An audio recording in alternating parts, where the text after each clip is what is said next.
Imagine this. The world is cold, dry and dying. Great glaciers stretch across continents, swallowing mountains and forests. Oceans shrink, storms of dust and ash fill the air. The mighty beasts of the Ice Age roam freely, mammoths, saber-toothed cats and giant sloths. But among them a small species clings desperately to survival. That species is us, humanity. And at one point in our distant past, we almost disappeared forever. Around 74,000 years ago, something happened that nearly erased humanity from the face of the Earth. A catastrophic event so powerful it darkened the skies, poisoned the air, and nearly wiped out our ancestors. It began in what is now Indonesia, at a place called Lake Toba. Beneath this calm blue lake lies the remains of a supervolcano, one that erupted with a force unlike anything humans have ever witnessed. The Toba eruption was no ordinary volcano. Scientists estimate it released over 2,800 cubic kilometers of ash and rock into the atmosphere. That's enough to bury the entire United States under a layer of ash almost 2 meters deep. It was one of the largest volcanic events in the last 2 million years. The explosion was heard across continents, though there were few to hear it. Ash rained down over Asia, India, and Africa. The planet plunged into darkness. Within days, global temperatures began to drop. The ash cloud blocked out the sun, creating what scientists call a volcanic winter. Crops withered, ecosystems collapsed, and animals starved. For early humans already living in harsh Ice Age conditions, it was a death sentence. Some researchers believe that the population of Homo sapiens dropped to as few as 10,000 individuals, perhaps fewer. Imagine that. Every human alive today may be descended from a tiny group of survivors who somehow made it through the worst environmental disaster in human history. This idea, known as the Toba bottleneck, is supported by genetic evidence. When scientists studied human DNA, they discovered that our genetic diversity is surprisingly small, far less than that of many other species. It's as if at some point humanity passed through a narrow gate, nearly dying out before expanding again. That gate, they believe, was the aftermath of Toba, but the Toba eruption was not the only threat we faced. Even before and after that cataclysm, our species teetered on the edge of extinction multiple times. Climate change was relentless. Ice sheets advanced and retreated, transforming grasslands into deserts and forests into frozen tundra. The environment shifted faster than life could adapt. Entire species vanished, yet somehow our ancestors survived. Small bands of hunter-gatherers spread thinly across Africa, living on the edge of starvation. Archaeologists have uncovered traces of these survivors along Africa's southern coast, particularly in caves near what is now Blombos and Pinnacle Point. These places became sanctuaries, oases in a hostile world.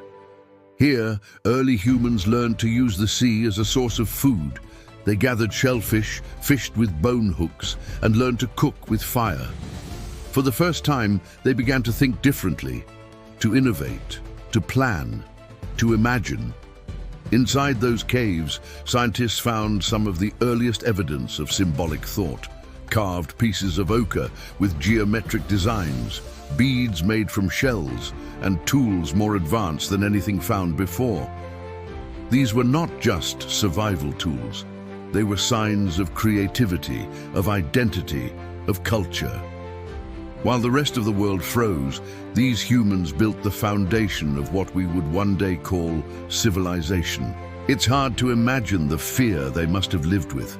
Nights of endless cold, food running out, predators prowling in the dark. And yet, in that struggle, something remarkable happened. Humans became resilient. We learned to cooperate, to share knowledge, to communicate more deeply than ever before. Survival demanded it. Those who could work together, who could think abstractly and plan for the future, were the ones who endured. Eventually, as the world began to warm again, the descendants of these survivors started to spread out. They moved north, following rivers and coastlines, exploring new lands. By around 60,000 years ago, humans began to leave Africa for the second time. This time, they didn't turn back. They carried with them the lessons of survival, the spark of creativity, and the ability to adapt to any environment. Over thousands of years, they reached Asia, Europe, and Australia. They encountered other human species, like the Neanderthals in Europe and the Denisovans in Asia, and sometimes they interbred with them. Pieces of their DNA live on in us today, silent witnesses of an ancient world. Slowly, humanity began to recover. Populations grew, cultures flourished. The bottleneck had passed. But traces of that near extinction still linger in our genes, in our history, and perhaps even in our psychology. The fear of the dark, the need for community, the drive to survive, they all come from that moment when we almost ceased to exist. We are the descendants of survivors, people who endured unimaginable hardship and refused to give up. And here is the twist. The same volcano that nearly ended us may have also shaped who we became. Forced to adapt, humans evolved mentally and socially.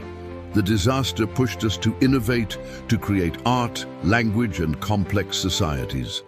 In a strange way, our near-death experience may have been the very thing that made us truly human. Today, scientists still study Lake Toba, analyzing ash layers and sediment to better understand the magnitude of the eruption. They also study our DNA, tracing the faint genetic echoes of that ancient bottleneck. What they're finding tells a powerful story, not of weakness but of endurance. Because the truth is, extinction was always closer than we think. We weren't inevitable. We were lucky to survive the fire, the ice, the hunger, and the fear. Lucky that a few hundred families huddled in caves by the sea had the strength and the intelligence to keep going. Every one of us alive today is proof of their success. When we look back on that chapter of history, it's impossible not to feel both awe and gratitude. The fact that you can hear this story, that we can tell it, means they made it. They survived when the odds said they wouldn't. Humanity should have ended 74,000 years ago, but it didn't. We are the species that refused to die. And maybe that's our greatest story of all. Not how we conquered the world, but how we survived it. If this story made you think about how fragile and how powerful our existence really is, don't forget to like this video, subscribe to the channel, and share it with someone who loves history. Because knowing how close we came to disappearing might just make you appreciate how incredible it is that we're still here.